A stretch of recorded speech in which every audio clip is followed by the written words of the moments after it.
Good morning, good afternoon, and good evening, ladies and gentlemen. I hope that you are all doing well this Sunday.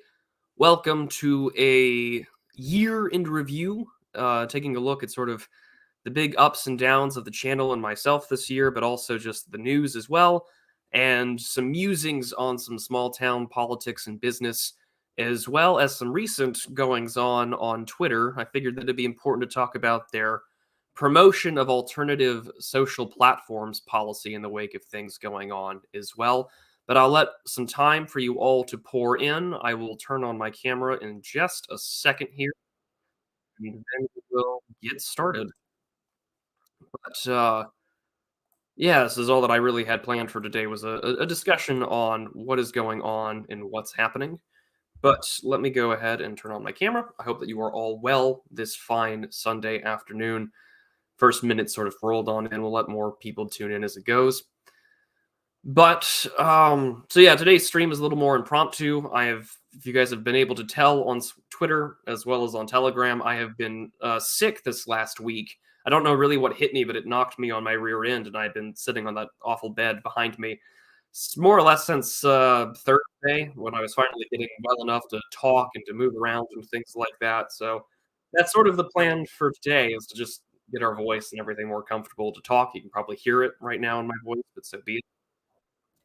And I should really just start blocking off a week in December. That way, I have time to accommodate for being ill. Cold and flu season is no joy to the immunosuppressed. Although I really shouldn't complain, because last year I was recovering from the coof on my birthday and so on. So only having some kind of seasonal thing to knock me on my rear for a week is a good blessing overall and all in all. So today's stream is just going to be a review of 2022, where the channel's going, how the channel has been, what I'm planning on doing in the future, and I'm also wanting to talk things that'll also be on the Substack later this evening about the things I've been seeing going on in my neck of the woods, and wondering how that's been going all for you as well, seeing if that's a relatable ongoing phenomena. So hello everybody, Forbidden Anthropologist, Archangelist, welcome. One of the things that I had noticed as of late is that chat should be working. Hello, all. So, well, everyone's pouring in now. Hello, bros. And so, the thing that I wanted to discuss, first of all, off the top, is that I live between two major highway systems, and I'm gonna just leave it at that before geographically doxing myself. But I cross a road to get from one town to the next because I live happily in sort of this middle in between section. And, I drive by a lot of locally on businesses and things like that. No, I've shown my face since February of this year. So you're a little late to the party, but yes, this is what I look like. But no, I've shown my face since February. I couldn't be happier for it. But one of the things that I've noticed when I was driving through was this sad little sign, which is that it said, this trading post area, 17 years, finally going out of business, closing its doors for the last time at the end of the month. And it was really depressing because I think after all of that we've seen since 2020, the massive amounts of closures and businesses and lockdowns, that you really had a sense to cheer on the survivors, those that had managed to show, resilience in the wake of everything and go forward and talk about what they wanted to sell, what their wares were, they were going to resist, and so on. And some people, of course, had jump started their own failed or sort of interesting political careers out of it. There was a woman by the name of Shelley something, who had, she was famously arrested in 2020 over the issue of being a hairdresser that, stood up against COVID lockdowns. I may have to look up her name. I forget it. But, she tried to launch a career for state senate and then go on from there, and it didn't work out. But neither here nor there, I was really happy to see a lot of these businesses survive. And I was quite happy with how that had gone. And I was really depressed to see this 17 years going out of business, closing its doors for the last time. And it was just almost like a tourist trap, these little sort of trading posts and such. They had sold, handmade furniture. They had people that would go in and show off their crafts and wares. And This Saturday, I took the time to actually stop in and peruse and actually see what they were selling. A mix of Tractor Supply stuff, a mix of furniture, homemade jewelry, bits and ins and things like that, and so on and so forth.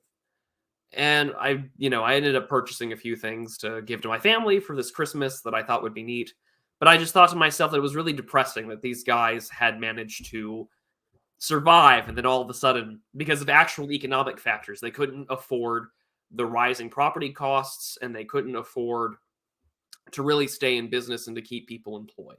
And so they decided it would be wiser to just close up shop and sell it off and make do and head towards an early retirement. These people that owned it were only in their 50s. And so that meant really they had lost out, since they were probably, mid 50s. So probably when they started late 30s, early 40s. And I noticed that throughout all of my times traveling, usually when I go to church, I have to take this long stretch of highway to get there before showing up at my parish. When all of the signs are almost all local. The dentist offices, I'm sure, are owned by some chain. It's usually Mormons or someone else that usually owns a lot of the dentistry places like this. And then a lot of HVAC, electrician, a lot of the trades jobs have still survived in this area, but that's really about it. Outside of that, you can either work for an oil company or you can work for a large firm that's buying up spaces, or you can work for a retail chain or a restaurant. That seems to be the nature of small town, affairs like that where I live, is that you're either working for some large company, some middle-sized business that has managed to do well for itself, or you're nowadays working remotely, which is what I do. And I just couldn't help but be, I felt some strange emotional attachment to it, although I had never stepped foot in that place at all until just yesterday. And it was something that you always sort of take. No, I don't. I don't live in Alberta. I live in Texas. I live in the United States. I know my voice is as rootless as a cosmopolitan as it is, but no, I live in the U.S. And it just sort of irked me, or I think to give some context to those who are new to the channel, I had recently lived all over the place. I was a military brat. I finished high school and college in El Paso, Texas, because that was my father's last duty station, and it was definitely something that really, when I moved to where I am at now, this much more rural, small town place where people still talk about their kids' schools and their teachers. They, actually go to school board meetings and things like that, and they take care of each other after church. We all supply each other with, the necessary things in case there's an emergency, whether it be gasoline or just to let our neighbors into the tornado shelter when things go bad. And we actually had some in this area earlier this week on Tuesday. And so it was very fun to wake up on Tuesday in the middle of December and just be like, oh, tornado, seek shelter now, like go in there. And so I felt this odd emotional attachment to these small businesses and local owned places, despite being a relative transplant here in every sense of the word. But a lot of, I think, dare I say, my radicalization or being red pilled comes from living in a small town in a more rural part of the world. And I certainly have a uh, great ability to enjoy what's going on. And monothylesis, if I were Canadian, yeah, I probably would have been euthanized. That's absolutely true. Lord have mercy on the Canadians. Their government certainly wants them dead. And I wrote about that in the Old Glory Club on Substack, where it's called insisted suicide. We're not sacrificing to Aztec gods anymore, but human sacrifice is certainly well on the well on the menu in 2022. And I saw Settlers Lament tweet earlier that he was apparently asking for prayers for somebody because they were, he said they were killing them. So I'm assuming he was witnessing medical assistance in dying, which is just they've finally found a way to soften the blow of assisted suicide and murder, which is quite depressing. But on the other hand, when I was driving home from church today to get back to the house and to walk the dog and take care of things around the house and whatnot, and make sure that the feeders had corn in them and things like that, I had noticed another sign driving home about another family owned and operated business that was still going strong and advertising its services that had been around since 1995. I was born in 1995. In fact, my birthday is in less than a week. And I was quite happy to see that that still goes on. So in sort of perpetual, it's so over, but we're so back. I got to enjoy what that looked like, seeing these businesses come around and do what they do. Some of the businesses in this area, though, have definitely survived. I'm a patron of a local cafe in the area that has managed to beat all the odds. They inherited some abandoned Denny's floor plan, and they've made it their own restaurant. And I was quite happy with that because it's one of my favorite places to go to. It's not IHOP, it's not a Village Inn, it's not a Penny's or anything like that. It's a local diner, and I'm a sucker for that kind of stuff. You'll always see me usually at a diner getting coffee or at some kind of place that sells a really good club sandwich. I'm a sucker for sandwiches, fries, things like that. But that place has managed to survive, and that makes me very happy. And so, all things considered, this flux of businesses and how the economy is going here in America, which is still relatively more well off than it ever will be in other parts of the world. I've seen how our friends over across the pond are currently struggling. Monophthalmos is in the chat, and he has sent me German infographics detailing the differences between a blackout and a brownout, which is even more depressing to know that the cost of this ongoing conflict in America's pursuit of hegemony has wrought itself upon the world, which is quite depressing. I don't have a moral stake other than the fact that my government is literally costing the rest of the world as an issue. But let me check my audio since people are having a problem with it. Let me turn it up then. How about now? Is the audio good? Also, let's make sure that my audio is not okay. It's the microphone. Oh, it's roboting. Well, that's unfortunate. Well, hopefully it improves. My internet connection is stable, but it may just be cutting in and out. My apologies there, Jad, and everyone else. But to actually answer Jad's question, showing your face is doxing yourself. Why? And I simply because I made a decision to back in earlier, actually in January, having a conversation because Lambda, also known as Luke Avery, had decided to show his face, and he appeared on the Lotus Eaters talking about the Bible. And I thought that I should probably stand for what I do. And one of my biggest projects out of 2022, since we can now transition into the year that was, has been about trying to ensure that we don't lose ourselves to the digital, that it isn't something that becomes all encompassing or whatnot. I've been recently reading James Paulus's book, Human Forever, about trying to maintain our humanity in the age of a digital swarm.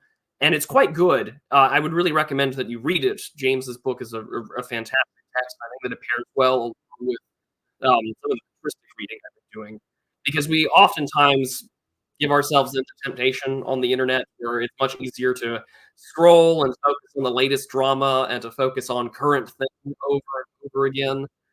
In some part, because as a content creator, essayist, writer, video maker, you always do get sucked in wanting to talk about what the current thing is because that's what's popular. We're always attached to what the algorithm says is the way to go. I've gotten more emails in the last 3 months by YouTube alone telling me to make shorts and that they're going to monetize them because they're trying to keep up with TikTok and get users' attention. And I really don't want that to be the case in the future. And so it's something that I'm really trying to avoid in that regard. So I do sincerely hope that my audio is getting slummed. Oh, great. Well, let me go turn off the camera and see if that improves things. What about the gay knocking on my door, man? It's a big risk. Well, if it's a risk that I'm willing to take. I don't think I've said anything that's extremist in its nature. I have said things that I believe to wholeheartedly be the truth, both by documentation and teleological truth. So I'm not too particularly worried if they come knocking at my door. And I think that at the end of the day, we all have to answer for our beliefs and what we hold on to. And I certainly wouldn't want to go out on this earth or to face any sort of consequences if I didn't actually believe in something. So, I mean, outside of getting creedal or confessional, it is best not to live in fear. I mean, the only thing that I do live in fear for is the judgment that comes after my slipping of this mortal coil, but not much and not more else other than that. So I think it would be important that we also put faces to our names because at the end of the day, there is a human being behind this YouTube channel and things like that. So it's been a year of me doing this, and actually, I'm quite happy with it. It allows me to be more expressive. It allows me to hold on to my ideals, and it forces me to not be so knee jerk and edgy and just be like, "Yeah, man, let's go type that in tower in a chat, although Lord knows I've done that on Twitter a few times. Lord have mercy on me. But it is something that I think is quite important for us to consider as we look at ourselves into all our life. Not to say that there isn't a reason to be there isn't any reason to be anonymous. I disagree with quite a few people that say anonymity is bad. I wholeheartedly will stand against anyone that says there shouldn't be any anonymity whatsoever. I declare those people to be my enemy and to be anathema to all that I believe in. This country was founded more or less as we know it on anonymity. Most of the great Christian apologetics have also been written in anonymity. Some of the greatest political treatises on earth have been written in anonymity, not just in the West, but in the East as well. And so, the other thing to keep in mind is that when the feds come, I can just frog you away and I'll be okay there. And so those that are anon, and I interact more with anons than I do online face lords or face slurs, as people like to call them. I live in this happy medium in between, which is quite nice, and I certainly don't mind it. It allows me to help communicate ideas sort of across the spectrum broadways, and I'm actually quite happy with it because at the end of the day, I don't want to be the I don't use PayPal or anything like that either, so we're quite good there. But I guess we'll start in regards to the year that was. So we'll start there since we're talking about 2022. So yes, at the beginning of the year, I showed my face. I was quite happy with it. My first time I showed my face is that I was on Lambda Bible studies, and that it was a very good time, and I've been showing it slowly ever since. I quite like it. So we'll turn the camera off for now, though. Might help with the roboting issues. So I'm quite happy with where things are going, and since then, 2022 has had a lot of focus on trying to branch out into other projects. I know at the beginning of the year, towards last December, I was getting quite happy with the idea of, doing more lengthy geopolitical articles and doing more focus on international relations. And I got myself into a bit of a tizzy because Radlib at one point in time, I showed up on one of his streams as econ minis, and he had said that I'm kind of typecasted into international relations geopolitics, and it was quite frustrating because I was like, I didn't want that at all. And so needless to say, I've pulled back from those plans, although I may resume doing so in the future, because once I started getting into the enjoyment and the things that I like, I find it to be quite fun. I like the research part of it. It also takes a lot of work and a lot of time, and so as a one-man show, it certainly does hamper, I think, some of the things that I want to do, because I try my best to do the show weekly to cover different theories, different literature, what other people are talking about, some events going on in the world, and so it's something that I'm planning on doing continuously in the future. I just think I need to dedicate more time about scheduling research and things like that. And so, in that regard, let's see here. What semi-anon? Well, yeah, Frankenstein WT had said it best. Shows face, but a pseudonym. Like, no one knows where I live. Nobody knows where I work. That's never going to happen. Heck, I even keep this rather separate from my church life as well, because this to me is a totally separate thing. I know that more people know me on the world and on the internet as this strange, autistic 19th century frog, but I'm quite okay with that. But yeah. What do I think about? Well, I'll start answering questions, although I would prefer them if they were sent over on Entropy or via Superchats, but we can do an AMA. It's perfectly fine. I'll talk about these things as I go along. What do I think about Scott Greer? I think he's right on a lot of things where he sort of hits on the issues about, you can't abandon education. You shouldn't be conceding ground to your enemy.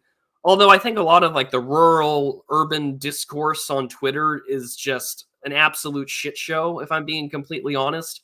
I know that ruralites in America, and Scott Greer is correct about this, like they make up a very tiny percentage of America.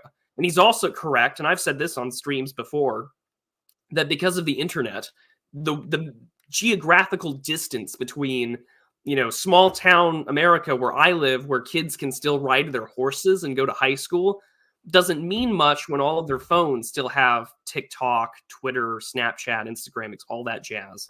And so it's really frustrating in that regard to know that the big differences I think have been flattened by technology. The great leveling, as Kierkegaard has written about, came, and it's in the form of everyone being fake and gay on the internet. It's quite depressing. So that definitely comes to my mind. Although sometimes it's just I don't know. Twitter can be a shit show, needless to say. And I told myself, what's the word I'm looking for? I don't plan on engaging too much in that, because I think that so much of it just turns into well-educated coastal elites, or just even disaffected ones, like the whole Rhizoma school thing that made a big hubbub and drama a few years back, or a few months back, to where, we promote homesteading and agriculture and things like that. But, oh, by the way, sort of these, hippies and things like that. So, yeah. Gio, I'm not answering that question. If you wanna sneak a super chat over, I am not talking about Ayaya Girl anywhere.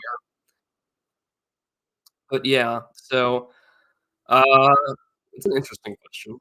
Is it normal to be an Arabian and loving the US Constitution and the American people's individuality spirit? I mean, a lot of good things to love about America. The founding aspects of it is pretty good, and I mean, I think in the same way that some Americans find themselves to be Francophiles or Anglophiles, that'll be the case. So yeah. Um, but yeah, let's go through that. There's one that was sent earlier that I should probably address. Bolero393 for $5 US. He says, Prude, have you heard anything about the America event #2? I haven't seen anything on Steelings. So I'm in talks with the event guys. We have one of them that's a part of the Old Glory Club. They are planning sometime late spring, early summer, and they are getting to look at a similar geographic area as before, and to hopefully have it in the same area at the same time.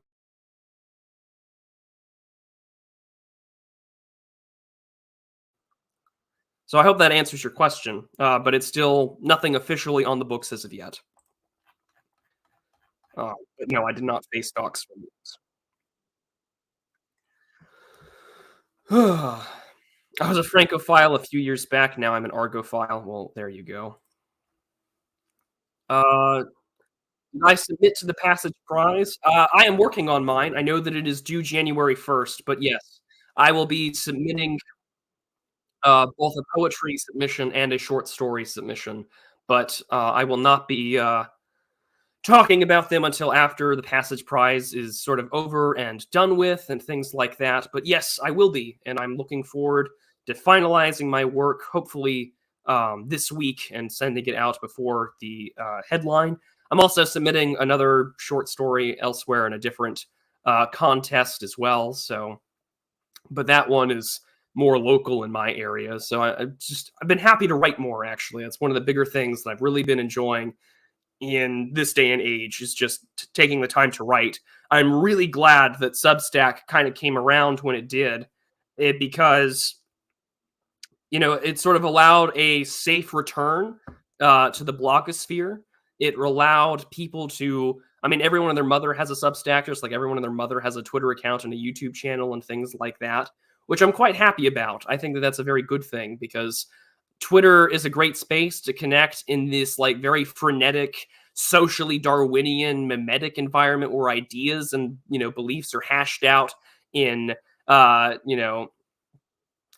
the word I'm looking for? 20 and sort of these mimetic style ideas of memes and images and whatnot. I mean, it's great, and people can post amazing threads, but that's not really the platform to communicate, because you're limited to what, 280 characters or less. And it's just rather difficult, I think, for long form ideas or even sort of academic literature or research to be put out there. So Substack has been a great way to do that. And it also allows us to just sort of return to blogging. The thing that I'm very happy with what this channel has turned into is that I don't have the light switch turned on where it's constantly politics 24/7. or international relations 24/7. I don't think that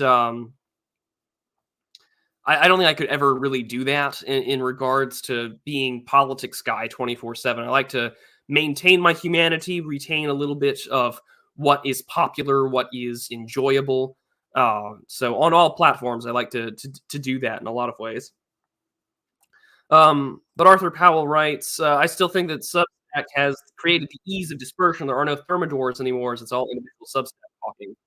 Um, but I think that's probably, I mean, yeah, Substack is decentralization, which arguably I think is good. I sub to way too many Substacks as it is, and it's already difficult sometimes to keep up with them. But if I want to check up on what the like Ernst Nolt translators are doing, there's like 3 or 4 of them that are doing really good work. Martin's newsletter, I'm a really big fan of, and then others, I can just keep up on what my favorite YouTubers are writing about, things like that, or I can just keep up. There's this, I don't know what happened to the Twitter account Frog Weekly, but, there's this, Substack called the New Right Post, POAST on Substack, and they sort of do this, like, weekly, newsletter updating, like, what on earth is going on Twitter, and what are some of the greater shit posts and things like that that have been happening, which is quite enjoyable, and, it's quite, entertaining to say the least. But yeah. They need to make the subscription model of Rockfin and apply it to Substack. Well, I wish that Substack would enable crypto. I think that would probably bring a lot of people on board to it even more. But I don't know enough about the Rockfin model as well. But yeah,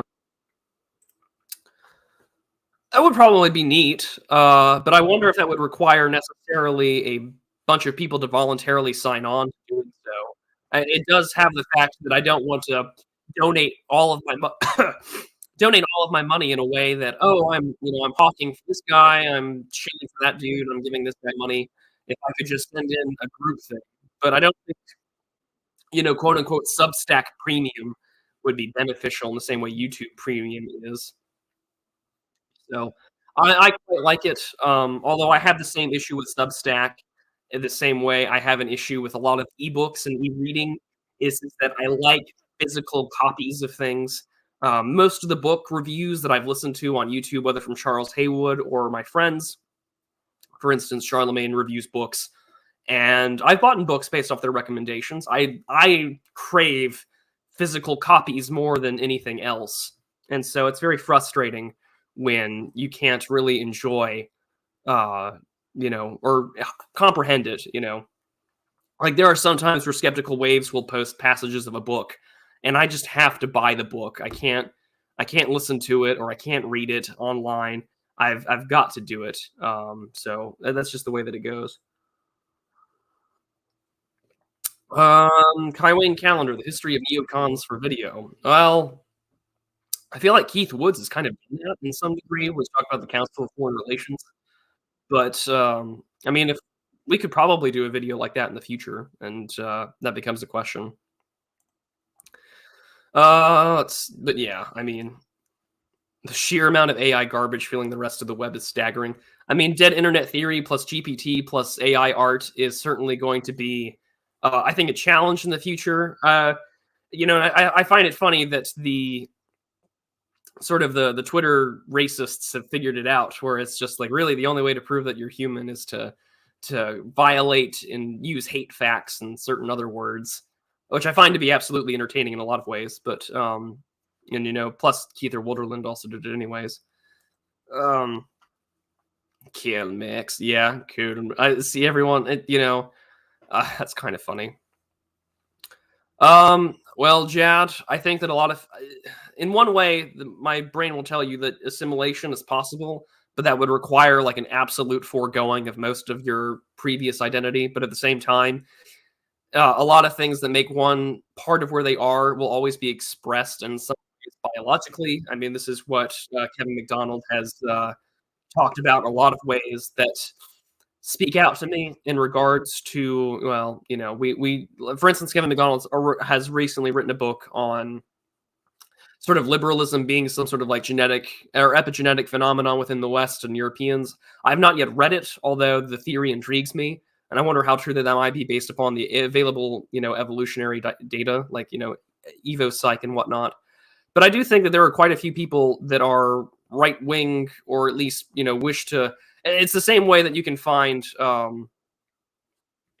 what on earth of the world? What's the word I'm looking for?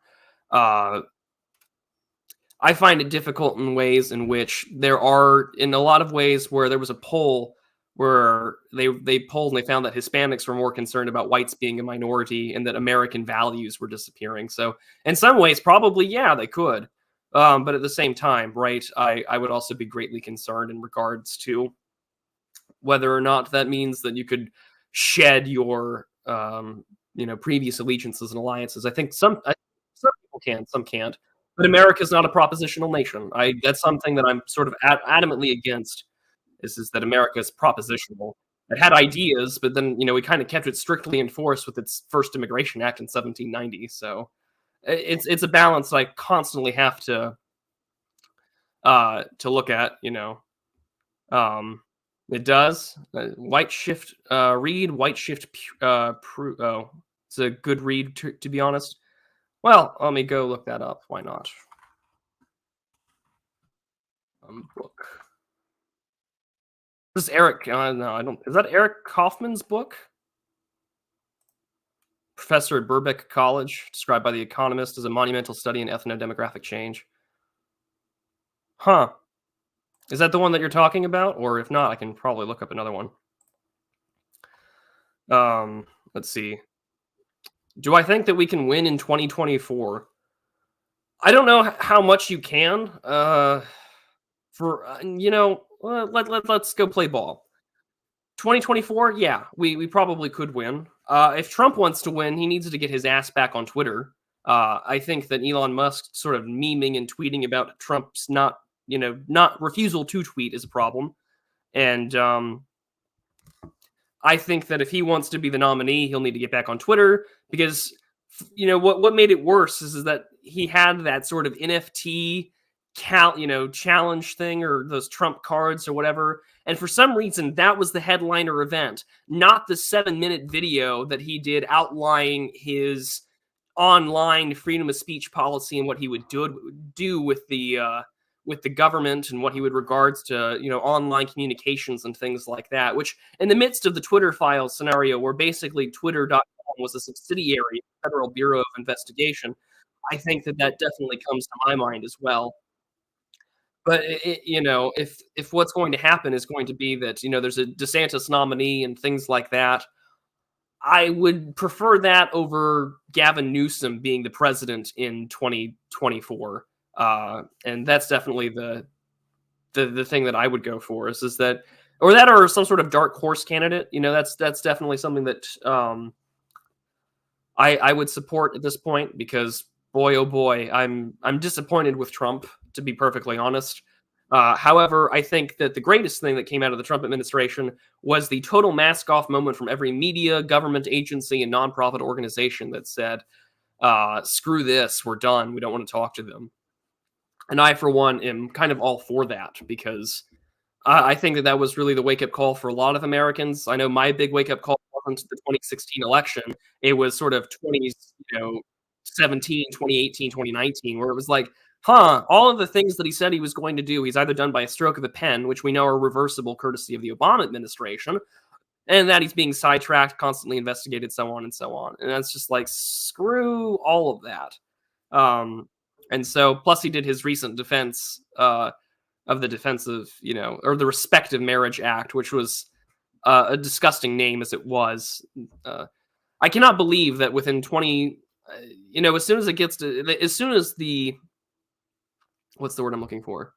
As soon as it's possible to manufacture the consent where it is 50% plus one on anything, it's game over. That tends to be the case for most things in American politics. Is that it doesn't matter, for instance, that even in California there was a mandate, a popular reform referendum that was passed that said, okay, we don't want illegal immigrants using state services and state, projects and money and things like that. And we want to require identification for those that do. And it passed on a pretty large majority, and to which, the court had declared it unconstitutional. And in order to go to the federal court rather than the state Supreme Court, the governor just quietly let it die. And that tends to be the case when working with the machinations of large scale politics. And plus, ever since really the aspect of California going to its jungle primary or its open primary stuff, that tends to be the case. And I think for any Republican president, especially more mainstream, unless we find some sort of outsider dark horse candidate in 2024, which I would like, don't get me wrong, another guy out of the blue with substantial allure pockets of his own for it. I'm still doubtful that'll ever happen. But I do think what you're going to see is that the ongoing Republican Party is trying to pursue this, white, Hispanic, quote unquote, multi-ethnic working class party, where we're trying to reframe, what's the word I'm looking for? It's like we're trying to reframe ourselves. It's a fully automated luxury gay space republicanism and not communism, although it's just one step away. So things that I think definitely come to my mind. And Atlantic Groiper, that word is it has its own stuff to go on, but try and do a review of resume or review the history of the DR since that event in Louisville in 1050. I mean, this has been something that Morgoth has done on his Morgcasts. Actually, he's sort of done a history of the alt-right 1.0, the skeptics, and where we are today. So I wouldn't want to tread ground that's already been covered, but those are things that I think that definitely come to my mind that other people have done it. But Frito Benito, I like this name. I like that. Frito Bandito. Do you think there's a small shift in the Overton window discourse when a guy like Orrin can get hired by the Blaze? And I said, I would say yes. I think that it's kind of clear that a lot of Fox News producers, Blaze Media, the Claremont Institute, is problematic and as non-friend as you want to call them. They do listen to you, and they do listen to us. It's really bizarre, and I had sent a screen cap of this where it was Blaze Media, like the American Founding Organization. It's a super PAC. Some guy, producer of Fox News, and then some guy from the Claremont Institute were all in my mentions one time. And I thought that it was absolutely bizarre, but at the same time, kind of a good thing. And I know that I've seen, positive feedback when people like Orrin criticize Tucker Carlson and so on. It's a good thing, but I don't think it's enough. And as I've said, when Pedro Gonzalez did that thread about the dissident right being listened to, the dissident right, or whatever you want to call it, the alt, the sensible center or whatever, it's always going to exist online because the, mainstream face of the right wing will never go far enough, almost as if we really don't have a right wing in the first place here in the United States, but that's another story. And I think that it'll be our purpose to continuously explain ideas and concepts to go forth and to let people understand where they're going. But I think that would also require us to speak our language in maybe a more academic or a more, maybe a less theory cell way, dare I say, and try and make it more available. Yeah, it's all Whiggish history, right? And so it's great to see our guys go in places, and you all know my position. Orrin is a friend of mine. Orrin has been helpful in getting my channel to grow. He was one of my second or third guests on my channel when we talked about Spangler, and it was a great time, and I'm very thankful for that. He was monumental to my Twitter growth, and I'm very helpful for that. So I will always defend my friends, and I will always support them. And so I think that it's a good thing that that's happening. But again, they don't go far or right. They don't go. I mean, the mainstream people, they won't go far enough on these issues. They won't address it. I mean, it was very weird when I had Jeremy Carl on. We were talking about, criticizing Moldbug on the culture war stuff. And you enjoy your time at church, Bullfrog. I'm very happy for you. Go to church if you haven't already. But I simply had said, he had said on stream that he had read Spandrel, and I thought that was absolutely bizarre because I was like, oh, the guy that wrote the essay in the book on bio-Leninism, has been read by former Trump officials and whatnot. I was like, you'd think that we would act on that sort of knowledge or that theoretical concept, but that does also run into the face of things that America is permanently chained by really the civil rights regime from the 50s onward, and that's going to be the case. This is why, Hanania, Bloom, and the rest of them are worth reading because they do call it out that a lot of our ideological basis are based upon law, and the law aspect of dissident or disparate impact, excuse me, is going to be a big issue, I think, in the future. But at the same time, Arthur Power's right, chained by people's love of money and security. And that's partially why you're not ever going to see, Michael J. Knowles or Matt Walsh ever leave their respective places. And this is a big problem that Dave the Distributist has talked about is that sort of like these people online are, we're limited because we attract a very middle class patronage. And I think that that's something that definitely comes to my mind in that regard that, oh, well, we're going to have to deal with, we can't say certain things, and so people want to keep their money. But for us, it's that we're all a bunch of middle class individuals, roughly, and we're all sort of crunched for the same space of consumers and the same people that might be willing to be our patrons. And we're the ones that always get hit the hardest compared to, say, BreadTube, that either are bankrolled by the state or are addressed by, their low income, they have mommy or daddy's money that they can just spend on, or it's some 15, 16, 17-year-old child that can spend mommy's credit card for a few super chats on a Destiny stream or something like that. So, I mean, the economic situation for us on the right has always been rather difficult and tenuous. And I think this is why, we talked about this on Geo's stream the other day, was that the internet kind of forces you to commodify yourself and create its own form of turning yourself into a product, owning your own self means of production, and creating things that people want to go for. This is why people write books. This is why people like AA take his knowledge and create courses. Others have been creating publishing houses and creating places to publish good works, whether it's Antelope Hill, Mystery Grove, or Rogue Scholar Press, or Dave Martell with the Biz Archives. Like, that stuff's great because it's our people, and ideologically speaking, we're in this sort of loose confederation of people that are at least against the project of modernity, that are creating things that I actually want to consume. So, the only fiction that I've actually read, yeah, and Imperium Press as well. Lord knows I've bought more books from Imperium Press this year. Yeah, buy my book security. I like that. That's very good.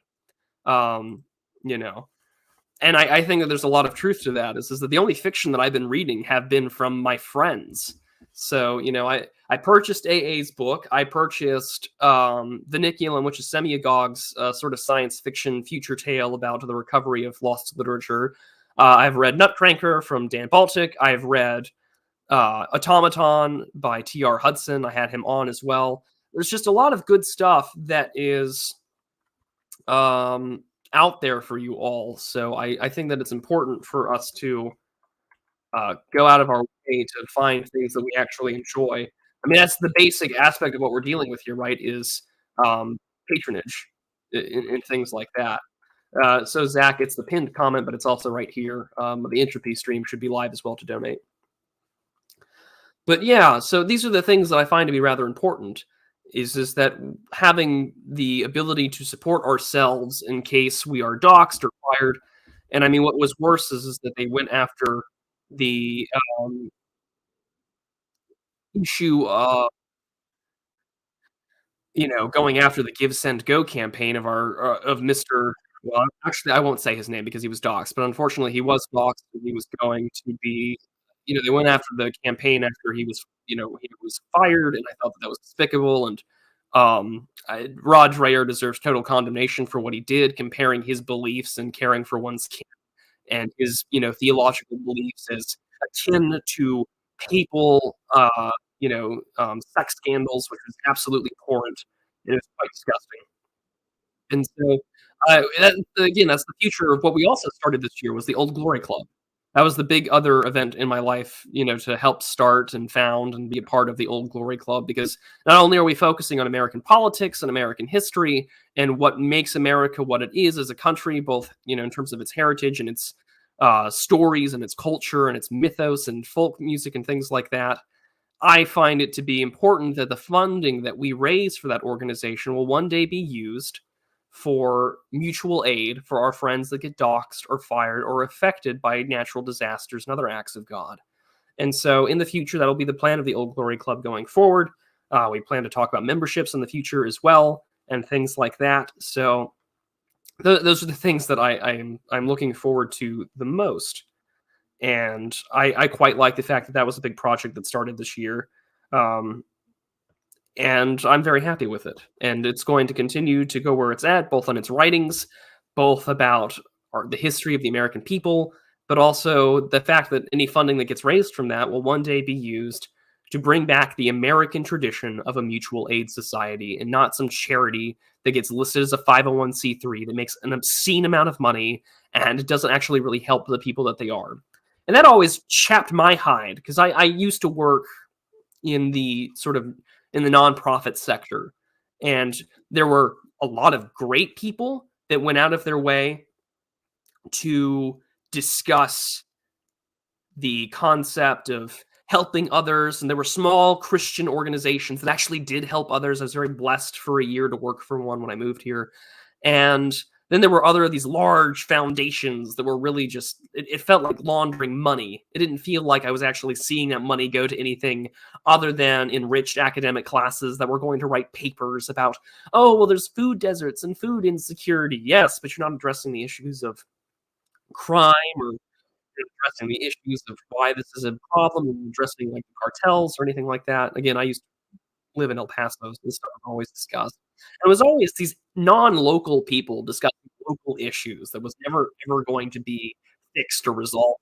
But it was a really great way to get a cushy 70,000 plus, dollar a year kind of job and rest on your laurels, network, and hopefully rise to the top. And these problems never get solved. It was very frustrating in that very just tiresome in that. Aren't addressing the Colin Pottery videos to the convenience stores. Yeah, well, Lord rest his soul. He passed late last year or this year, which was quite a shame to hear that. Because, yeah, don't. He wrote some really good books on those issues. But yeah, those are the other things that happened in 2022. Starting the digital archipelago with Geo was really good. I was quite happy with it. I've been really I think that he and I have very good energy, although I often play the straight man. I think in doing that show, I have always been forced to deal with my challenges of my own insecurity because the online is a really great way for you to face what that looks like. And it's always the idea of wanting to keep up with the Joneses or to go out of your own way and be something that you're not, which again, you're self-commodifying yourself, you're enjoying your parasocial relationships or whatever. And don't get me wrong, it's enjoyable, but I certainly don't want to uh I am jealous of his energy. I will say that much. Although I try not to be an envious fellow, I certainly do find it something that I wish I had. It's a little different, I guess. I've never been that kind of person. I mean, IRL, if I get like a business sort of networking event or whatnot, I can turn on the light switch and I can definitely tell you all about who I am, what I do, da, da, da, and it's very hard when it's about yourself. I think that's a plan for 2023 to work on myself more in that regard. Um, so Arthur Powell asks, bar Geo stream, of course, which actually I have not watched. I did not watch a lot of Millennial yesterday. I was both busy with taking care of some things with a dear friend of mine who had a recent death in her family, so I was sort of out and about yesterday.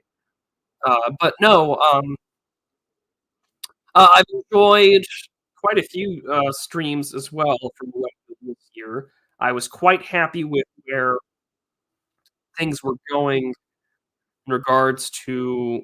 So I haven't actually seen yesterday's. But what I can say, the ones that I enjoyed the most as of late has been I quite enjoyed the Woodlanders discussion.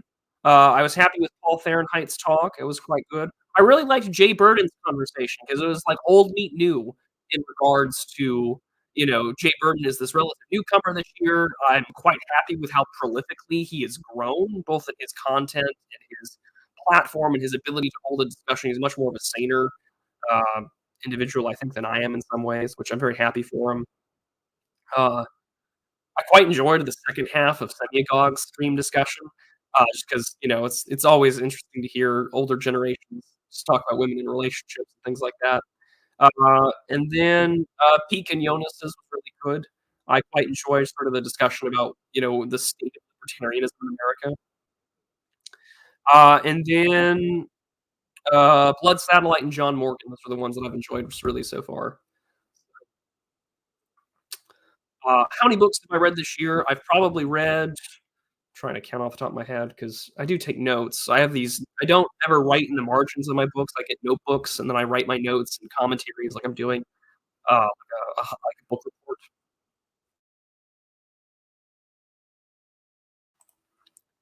And so it's probably been around at least 20 books.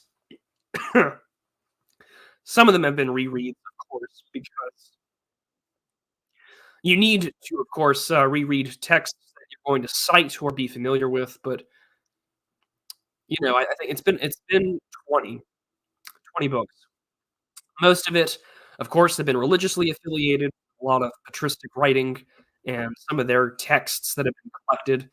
But between the nonfiction I've been reading, the books that I've reviewed that have been written by our friends, and then, of course, the religious writing, it's been a solid 20. I probably could increase that number, and that's something that I should be doing more of because I've been consuming less YouTube. I've been consuming less podcasting. I've been consuming less, more or less everything because I want to read up. I don't want to outsource subject matter knowledge or a moral position to anyone else. I want to be read up on it. I don't want to do that.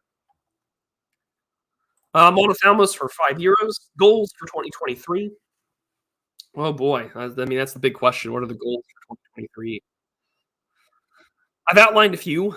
I think for one, I want to dedicate more stuff behind the paywall, just because I think that my patrons should know that they are going to get things that are unique to them. So, whatever is behind the paywall on Substack, it will always be available to my patrons on Subscribestar. That just goes hand in hand.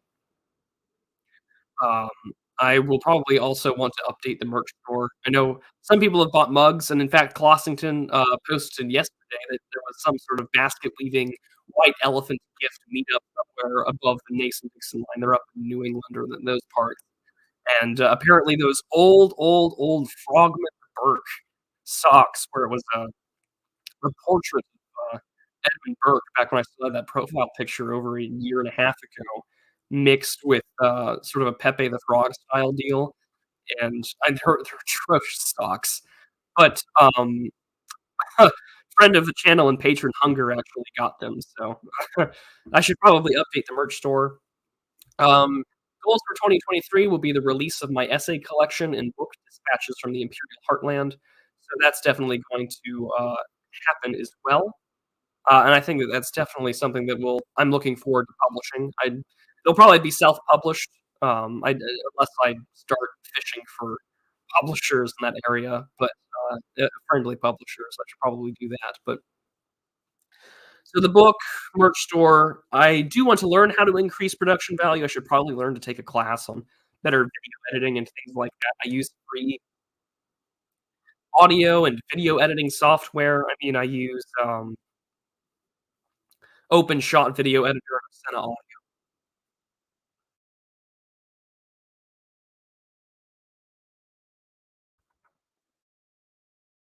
So yeah. Outside of those things, we're going to continue to maintain prudent observations every Saturday afternoon and talk about geopolitical events and international relations. I like doing sort of book review streams or article readings, although I don't want that to be my way to cop out, especially if it's a text I've just read or a book I've just read. I mean, yes, I should do a review on it. We should talk about it and break down the contents and why it's important for you to read. But at the same time, I don't want that to be something I do all the time. I want to report on things. I need to dedicate more time to research, so maybe the show becomes bi-weekly and the streams are a little bit longer. I should maybe I don't wanna go the route of Apostolic Majesty, where maybe it's just a long 3-hour lecture with colleagues and cohorts on a particular issue, once every other month or so, or every month or every 2 weeks, but maybe that might be the route to go. I haven't decided. I do like the weekly content because my channel is monetized, and it's good to have, a viable stream every weekend, so it keeps getting revenue alongside my videos. I want to do more video edit learn how to video edit better because I like doing more scripted videos. I know they're not nearly as popular as live streams are on Ophthalmos, but, I really like them. My favorite video of this year is probably my video I recently put out, the Hegemon and the Revisionist. I quite liked that. Heavily inspired by Morgoth, as the comment section was filled with those kind of remarks. Definitely was. And I also want to write more and get published more. I was beyond my biggest moment of pride was seeing my name and seeing my essay. I am 1776. I'll also be published in January in Cars and Women magazine. I did a short little write up about living and life and death because that's sort of the theme for that issue is about life itself. So, as a gentleman who has been given a new lease of life by the grace of God with my transplant, I felt that I had something to say about living. So, more writing, more publication, and because I feel like I'm on some sort of trial run for somebody, like I'm auditioning, and I just don't know it yet between the number of well-known producers and writers and media heads that do follow me. Like, I used Ines Lyon's article a few months ago as sort of my, like, backdrop for what the new wave is going to be. I read the article, Auto Political Asphyxiation, and, like, a week later, he followed me on Substack, and so it's just like, "Oh, this well-known journalist, writer guy that I actually like his work, is following me on Substack." It's a bizarre thing. That's another thing that I do. I'll email or I'll look up emails or names of people that follow me because you'd be surprised if you actually read your work, and sometimes it's really daunting and humbling, to say the least. But yeah, it's just the life that I live right now, and I'm quite happy with it. And the other thing that I might do is I did take when I was let go earlier this year in the summer, uh, I was, you know, I decided to take this meager work from home job, and that allowed me to do more time here. Doesn't pay nearly as much, but I think I might look for a much more established career. Who knows? Maybe I can find a career through Twitter. So, those are some goals for the future. Although what I plan to do is to have a Substack out around New Year's Day or so, outlining what my goals are in 2023 are. Full. Yeah, those are some of the things I definitely want to do. Um, where there was another good question here that had asked me what it was. Trying to find it now because I actually have the answer to that one right off the bat. Uh, but I'll find it in due time. Would I ever consider writing fiction or maybe religious poetry? I mean, ironically, there's a Roman by the name of Prudentius who wrote religious Christian poetry. In regards to the Father, and it was quite. It's good. It translates well from Latin, I think. It doesn't rhyme or anything, but it doesn't need to. And I am actually writing a short story for the Passage Prize, and it is about.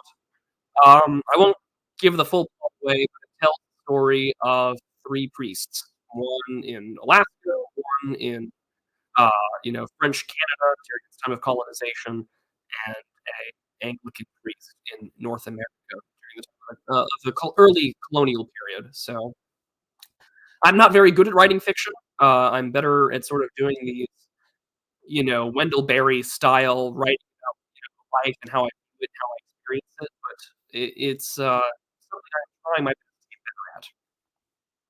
But yeah,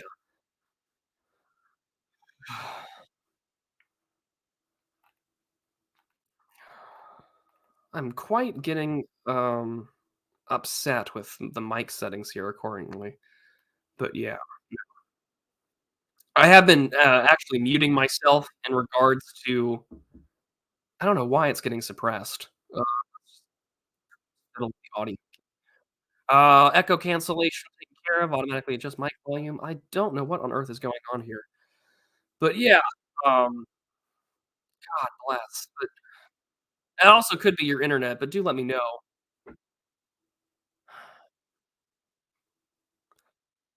See, this is what happens is that I move my computer to my desktop to my room, and I have a desk, and I have everything set up the nice way that it is, and now I've got a jinx with my audio and anything like that. Quite frustrating. But yeah, please let me know so I can figure out how to fix this, and if anyone is listening, it's going to be something that I'm going to have to struggle with. Maybe I have to buy a new microphone system and things like that. Maybe that could be my Christmas gift to myself. But yeah, so,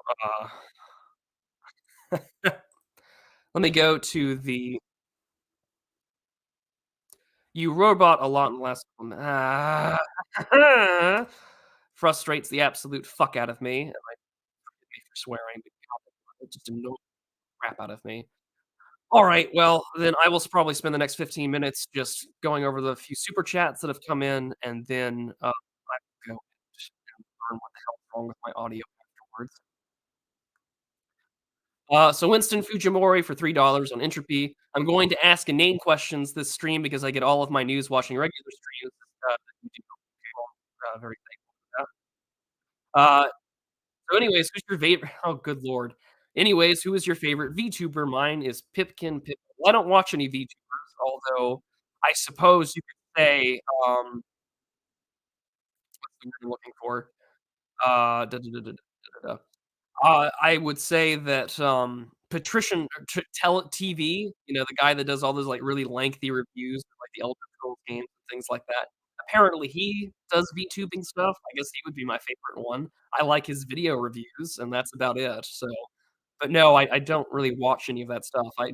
My idea of, like, normie consumer content is, like, I don't know, watching a review or a tutorial for a game that I've purchased or something like that. Nothing really too major.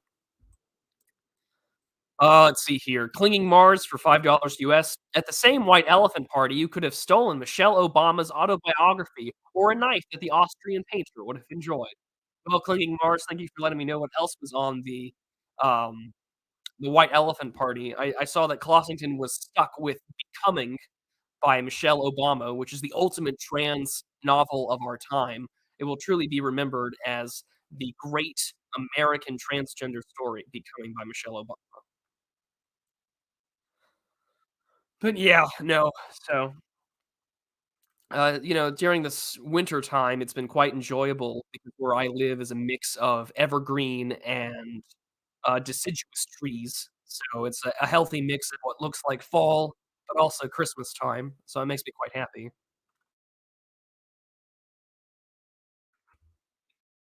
And it's just a pleasure when I walk around the property and it's just a mix of, green, and all the dead leaves that have fallen to the ground. It's just something quite nice to see. And it warms my heart because I will go out into the forest. I usually walk around the property perimeter line 3 times in the evening. It's usually when I do most of my praying as well as to get my exercise in. But usually when it's warm out in the middle of the day, say on a Saturday or a Sunday when I get home from church, I'll usually go out there and I'll pray out in the middle of the woods, and just how it is now, even in the cold weather, is really quite nice. Although sometimes when I walk around, I usually walk around with a small 22 Magnum revolver, 9 shots, just in case 'cause we've had a lot of pigs on the property lately, and I, would like to just scare them off or to maybe get one to bleed a little bit. But that's another thing I've been doing is spending time in the deer stand and the tree stand to just help take care of the pig problem. We did get one this year, so quite happy about that. Very, very happy with how well that was taken care of. So, well, that's just some rural problems living in Texas, sort of at the epicenter of the wild hogs type deal. But yeah, I carry, yeah, a 22 long rifle revolver is what I carry when I walk around the property. Whether to deal with coyotes or whatnot, Lord only knows. I've discharged it only once, um, and it was at pigs to get them to run off because I didn't have anything bigger than that. It's just very frustrating in that regard as well. I don't live in Pennsylvania, but I guess the Wendigo thing could be a real problem. Um, yes, it would be, and that's why, you gotta take your time with something, much larger, you know? I mean, if you really wanted to take care of one, I mean, a couple of 223 rounds won't it'll do the job. Although if you wanna go all out, a nice 270 will do everything that you need, and, that's sort of the stuff that we'll go hunting with, my dad and I. Although I'm much more of a fisherman than I am a hunter, I really prefer being out on the lake or, just going to the pond to fish than anything else. My dad is definitely more of a huntsman than I am, although it does not stop me from enjoying it nonetheless, especially when you're getting to take care of a problem, like pigs or something like that.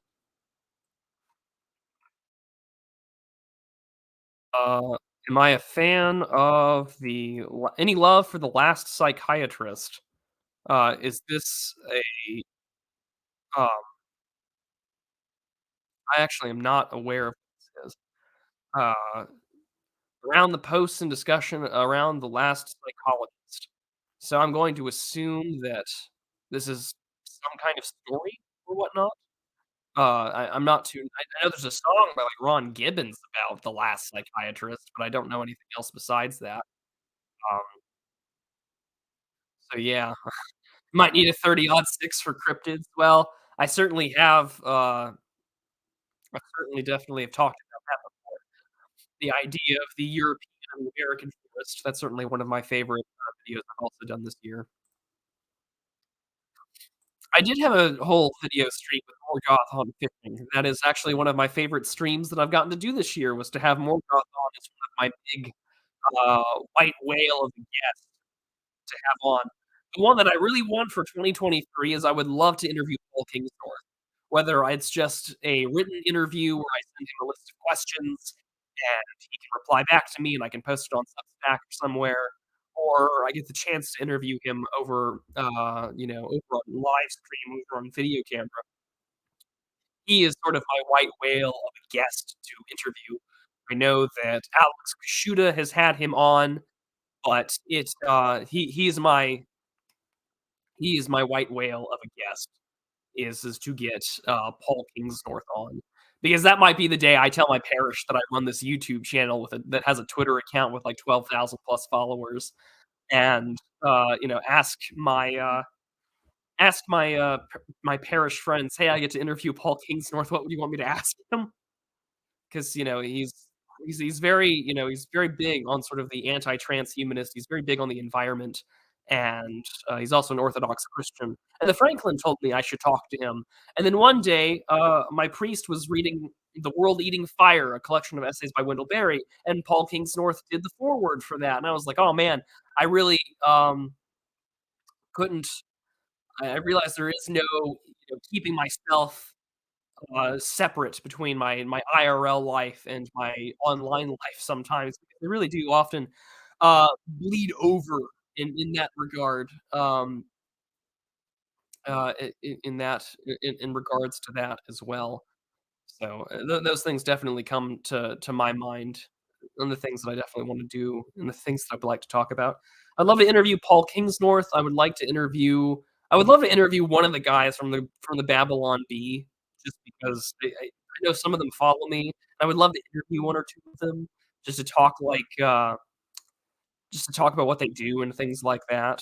So that would be nice. There's probably a few other guests that I would like to interview as well, or at least to have a conversation with. But, I also got the wonderful, wonderful opportunity next Friday, 9 p.m. Eastern, Friday, February 23rd, 9 p.m. Eastern. I will be on Millennials. So I got one of my, like, white whales down for 2022, which is getting to speak with, millennial woes. I have no idea what I'm going to talk to him about. No idea, but it'll be a very good time nonetheless. You should all tune in. That does bring me to sort of the last thing I wanted to discuss was this god awful Twitter policy thing. So we'll share screen real quick.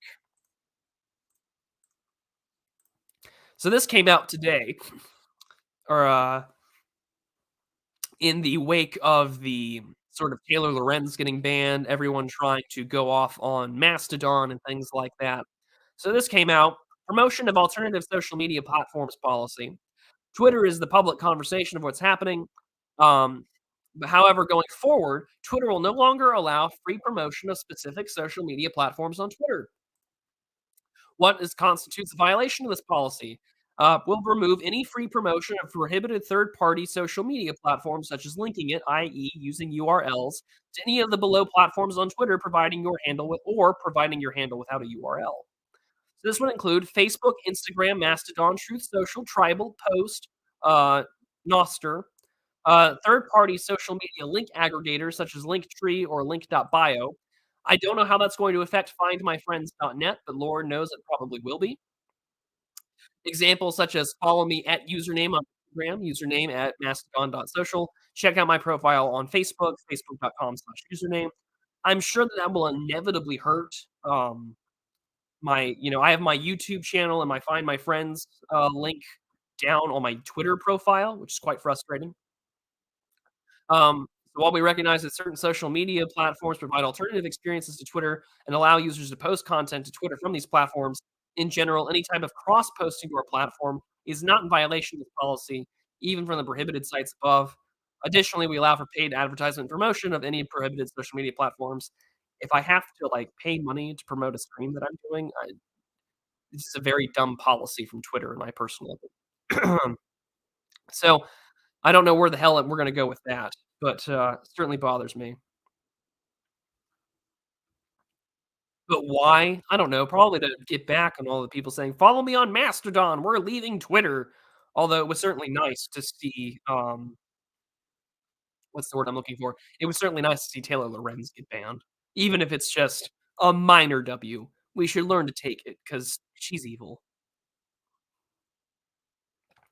That and his decision to exchange the character limit to 4,000 words.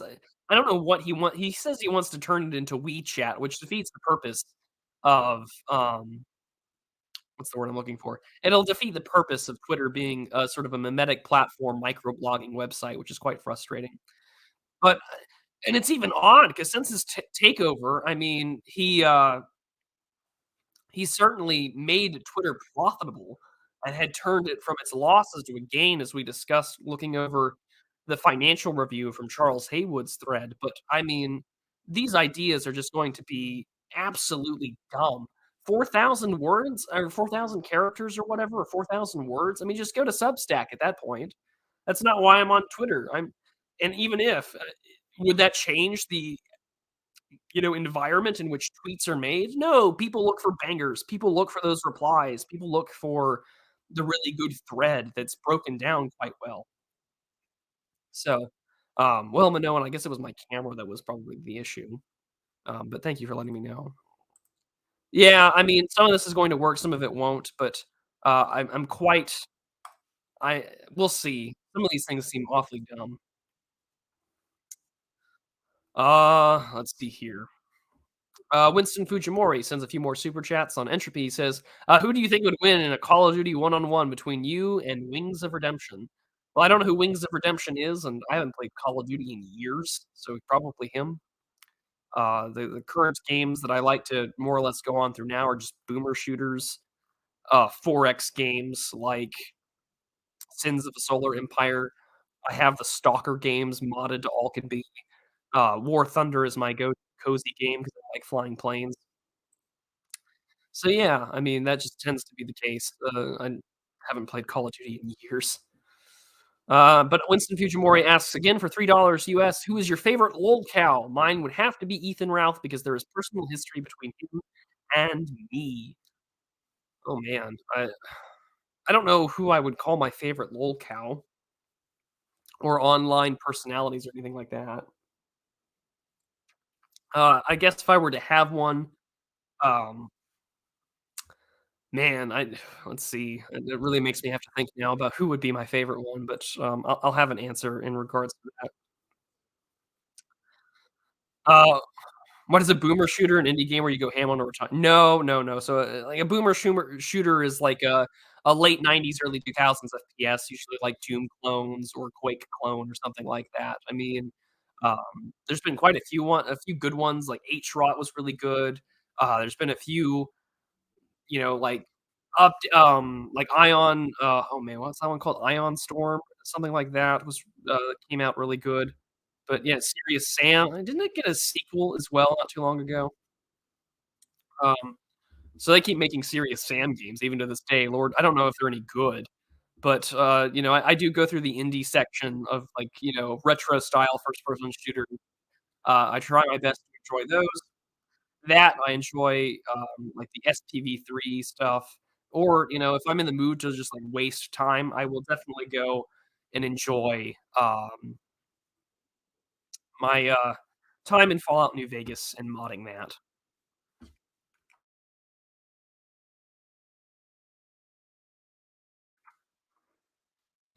But yeah. I guess, to go back to Winston Fujimori's bit on lolcows, I really don't know. I don't have one. I I really don't follow a lot of people. I mean, I used to enjoy starting out. But that's another person that would be my white whale. I used to really enjoy Sargon and Louis Leval, although he's kind of like disappeared. And although I would like to interview Sargon for sure. That's another person I'd like to talk to is Carl. But I guess for like popular lolcows or streamers, I just didn't watch a lot of that when I was in college. I watched videos. I watched video essays. I also discovered, millennial woes around 2018 when I just finished college and I discovered Semiagog that way. So I guess it really does depend on where you want to call your favorite lolcow or personality. I just don't have any. Sargon has been there are times where he is, and there's times that he isn't, but I think Sargon has probably been the ultimate redemption arc of sort of this cringe anti-identitarian to sort of adopting a Roger Scruton English style, uh, you know, type deal. Oh, I don't mean to make you feel old, Arthur Powell. It just tends to be the case where I was born in 1995, and I'm going to be a lot younger than many of my colleagues. Although if you call me Gen Z, boy, oh boy, that's the way I get hammered on that. I remember 9/11 like it was yesterday. I can tell you where I was, and tell you what happened, how I saw it, how I interpreted it as a kid. Not a Zoomer, you know. So, although I am curious to see, excuse me, where he goes in regards to this sensible center thing because he really has taken off with it. He and AA has gotten a lot of attention from a conservative women's forum, a new culture forum in the UK. So props to them. I'd like to see what happens with it. And he has certainly moved to the right. Yeah, Nikki Lee. It's been 8 months since he's done one, and so I think he's gotten a new job, and that's probably why he's stopped. But yeah, let me go recheck entropy, recheck here with all you guys. Okay, good. But yeah, I mean, 2022 has been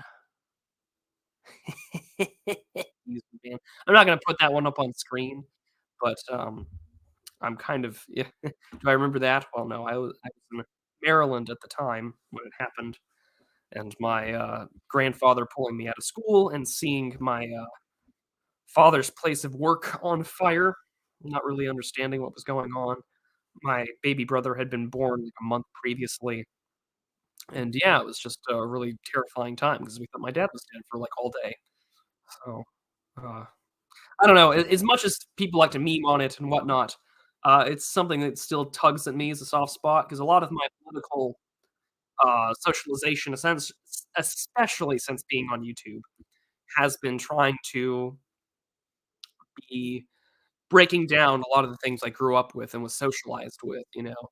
Believe it or not, a really big sort of large red pill moment for me, which sort of, like, broke away the things I believed in and the things that I saw was the, um, Edward Snowden stuff with Glenn Greenwald because it was like, wow, really it is all a sham. It really is just this big, deep, security state stuff. And yeah, it was just an absolute wake up call for me, you know? Yeah, it is a reframing exercise, Mr. Powell. I wholeheartedly agree. I'm curious to see how it pans out because it's not like Academic Agent is particularly well known for staying on task. But I it's always the next current thing, but if he can keep up with it, who knows? But yeah, 2022, needless to say, I guess. What do I think of Sam Hyde and Charles Soule? I like Sam Hyde a lot, um, in the same way that I've also recently gone through a lot of what Patrice O'Neal has had to say about, like, men and women, and I guess if you lived in New York around that time, I think that he's kinda got a lot of the stuff that the manosphere has been talking about for a long time. He would just say on the radio. Not to say, based black guy or anything like that, but, he certainly had quite a bit to say in regards to the relations between the sexes that ended up being very much on point. I started reading FOIA requests a decade ago, and my innocence crumbled. Well, that'll be the way to do it, and yeah, Holy Man's great. The iDubbbz, documentary bit was also really just great. I can't find myself not laughing at that sort of stuff. But, to overall review the year and then sort of talk about the, uh, discussion for, plans for the future. I've been very blessed with where 2022 has taken my channel. It has grown quite large. I got my email in the year of review. Almost half of my subscribers that I currently have right now came from this year. I've been on multiple channels and appearances and multiple podcasts, and I've been from Isaac Simpson with Geo to talking to Catherine D to getting an email just earlier today that the guys from the Fed Post, which that podcast is all, but Slav and Correct Opinion have reached out and they wanted to have me on again, and I said yes. So I was really quite happy to see how that went, and the growth has been really good, and I couldn't be more blessed that this has turned into not just a hobby or something that I love to do, but it has also turned into a place in which I can express my ideas and, share my thoughts with you all. I have a very large international audience. About half of my audience is not from the United States of America, but it is instead from all over the world. And so I will get emails or replies from people telling me what their view of things are as non-Americans or non-Westerners. And since then, I've gotten everything from things going on in India to things going on in parts of Africa to many messages about, Chinese expats telling me how things are, and it's quite good. And so I've been blessed to have a global perspective and in a way that I can think globally, but I can focus locally because that's really the way that it goes. And to be a greater part of my church and to discuss the things that I've been doing in my life for quite some time. One of the things that I've picked up this year has been Christian iconography, especially within the Orthodox world. And I'm about to probably make a lot of my Protestant friends mad before they call me a heretic, but neither here nor there. I'm going to um, show you on screen what I've worked on this year and never had done any really artistic talent or work before, but I was quite happy with how it turned out. And so, yeah, let me just load up this image here and I'll go find it and I will share it all with you. Because, yeah, I certainly do I identify as a third culture kid or no? Well, Arthur, you've made me look up like two or three things this stream. Growing Up Between Worlds. Okay, so this is a book by David C. Pollock and Rick Evan.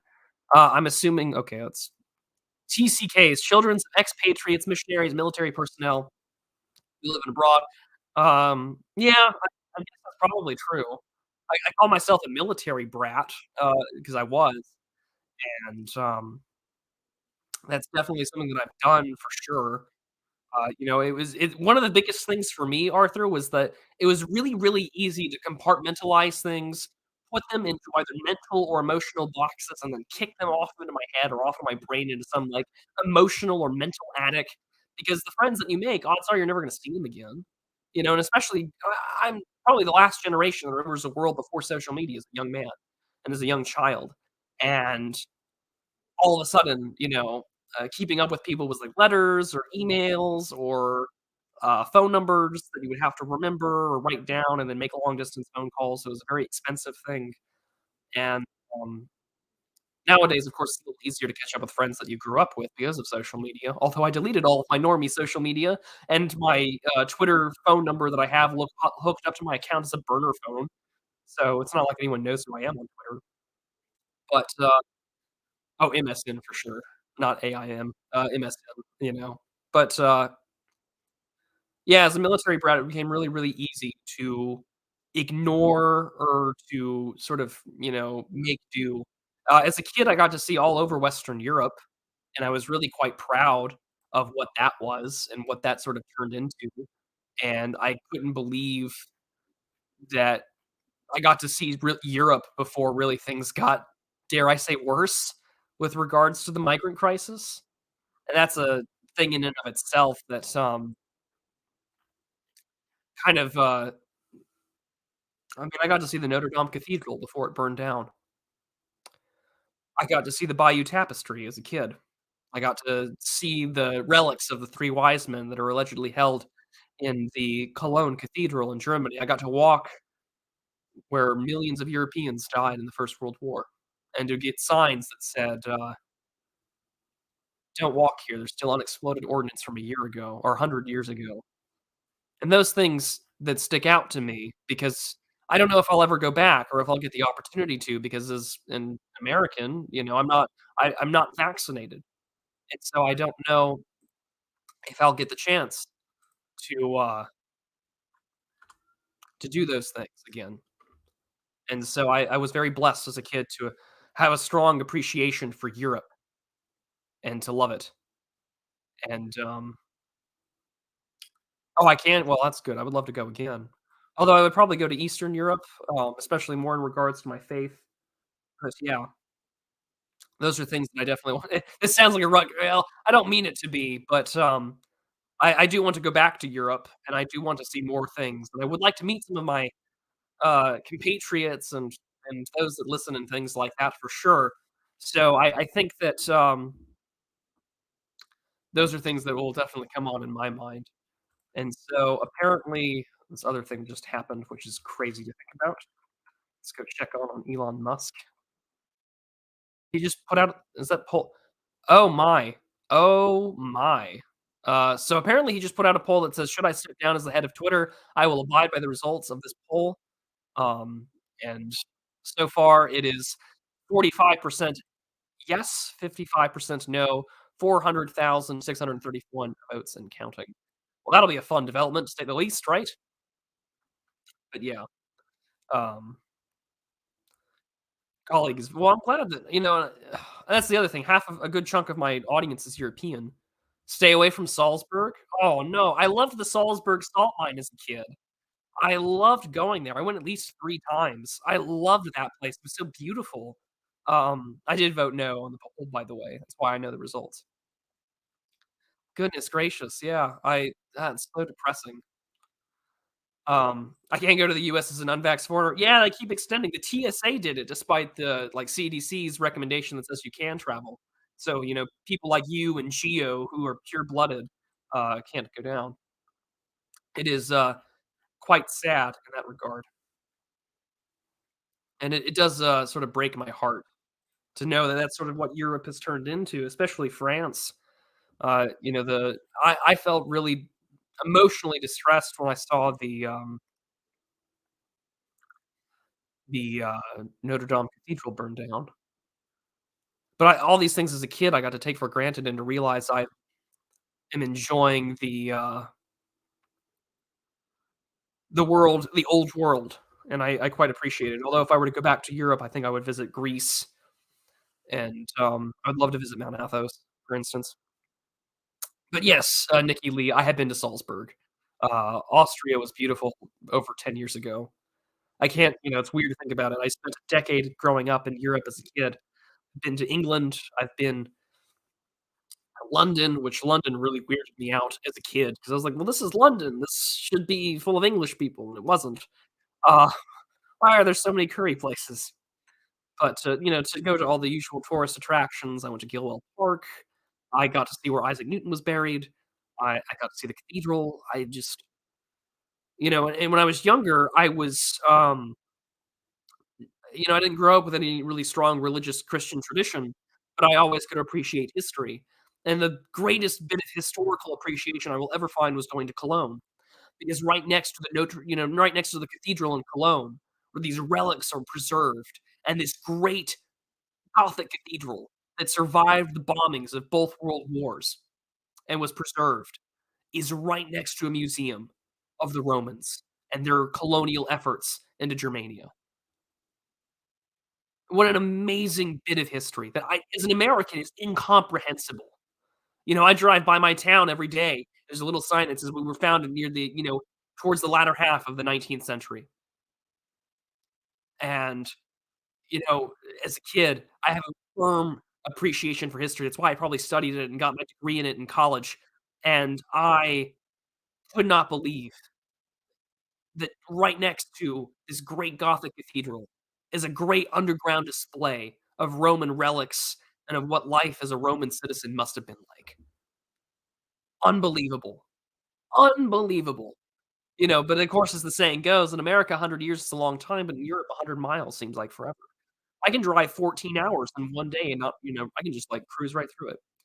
Whereas, if I drive 4 hours from where I used to live in Baden-Württemberg, I could end up, and enjoying the bits of Munich and Bavaria and more or less the other side of the country within 4 or 5 hours. Absolutely insane. In 4 or 5 hours, I can probably get to where my brother is in his university. But, day trip, and I'm still in the same state, in the same country. Whereas over there, I'd be at the other end of the country getting ready to go through someone else's borders. Insane to think about. Same thing with Austria too. So much beauty and history and culture there, and, um, yeah, just something that I've definitely taken for granted as a kid. That's for that's absolutely sure, and, absolutely a great way for Americans to realize that they are not racist at all in comparison to the issue of regards to certain populations and groups there. But yeah, the Black Forest was beautiful, Salzburg is beautiful, um, the Weihnachtsmarkets in, Germany, Christmas markets and things like that. I loved all that stuff. But for the future, may we all be raising our glasses to the work that lies ahead of us and the things that we must do. This channel will continue to grow, as will my Twitter account and my writing, um, and, you guys make it all possible and make it happen. Your donations are greatly appreciated. There will be a stream next Thursday for the Digital Archipelago. There will be a stream next Friday, on my own channel because 'cause it'll be my birthday. Uh, that Sunday, I will have my Christmas address out. I did it last year, I'm gonna make it an annual thing, so my Christmas address will be out on, Sunday morning, and then, I did mention it earlier, I was going to show this image, so let me go, bring it up on screen, is, I said I would show this. This is something that I worked on this year, and I'm going to continue doing it because I have very good instruction, and I also have, um, dare I say, aid from the Holy Spirit, because this is not just an artistic endeavor, but it is also a prayerful endeavor. But this is what I made this year. This is what I had created was an icon of Saint John Cassian, and so it has been oiled, and it is will soon be sitting on the altar in my church for it to be blessed. But he's one of my favorite saints. But yeah, this is what I had spent my time creating this year, and so I wanted to share that all with you since it's finished. But yeah, everyone in my parish thinks that I guess I'm called to be some kind of iconographer. So maybe I will continue it in the future. But yeah, this is what I'll be doing. So, not to irritate my Protestant friends or to let them think, yeah, don't let Turnip see it or something like that. I'll never hear the end of it. Well, I don't think he's very happy with the fact that I'm an American who found his way to Orthodox Christianity. But I didn't grow up with any strong religious tradition. The churches on military posts and things like that are more social clubs. So I didn't really get to grow up with religion. And then in college and in high school, I was more of a libertarian agnostic that didn't really find the value of religion to be much. And then I moved, and in the mix of my own clash with my mortality, It really, it, I visited other churches. Some of my earliest live streams and streams of consciousness were, about visiting churches. So I did visit Protestant churches.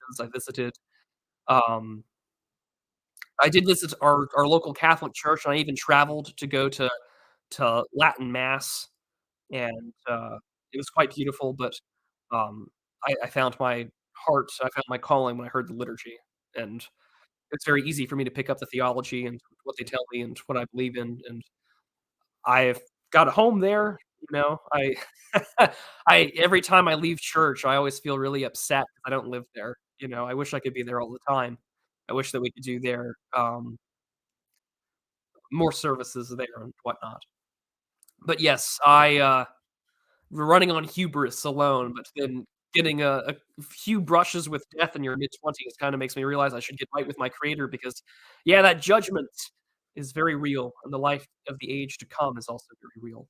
So, this holiday, this Christmas and this time period, because of my birthday and whatnot, I've ordered and I've asked for gifts for more iconography supplies, and so my patron saint, Saint Matthew the Apostle, will be the next icon that I write, and, it makes me quite happy in all regards. So with that all, I'm very thankful for you all, and we're going to end this stream reading from the good book as we tend to do now. I've decided to take up that. And we are going to read from a portion of the Psalter this evening. And as what we've been doing as Christmas is right around the corner, the Nativity of our Lord is next Sunday. I have been reading prophetic Christological psalms and other parts of Scripture, just in the coming of our Lord. And so here we go. This is from Psalm 21 or Psalm 22, depending on your translation. I'm using a Septuagint translation, the LXX. So this is Psalm 21 for us. So here we go. They opened their mouths against me like a raging and roaring lion. I am poured out like water, and all of my bones are shattered. My heart is like wax melting into my stomach. My strength is dried up like an earthen vessel. My tongue cleaves to my throat, and you led me into the dust of death. For many dogs surrounded me, an assembly of evildoers enclosed me. They pierced my hands and my feet. I numbered all my bones, and they looked and stared at me. They divided my garments amongst themselves, and for my clothing they cast lots. But you, O Lord, do not remove your help from me. Attend to my aid. Deliver my soul from the sword, and my only begotten from the hand of the dog. Save me from the lion's mouth, my humiliation from the horns of unicorns. I will declare your name to my brethren. In the midst of the church I will sing to you. You who fear the Lord, praise him. All you seed of Jacob, glorify him. Fear him, all you seed of Israel.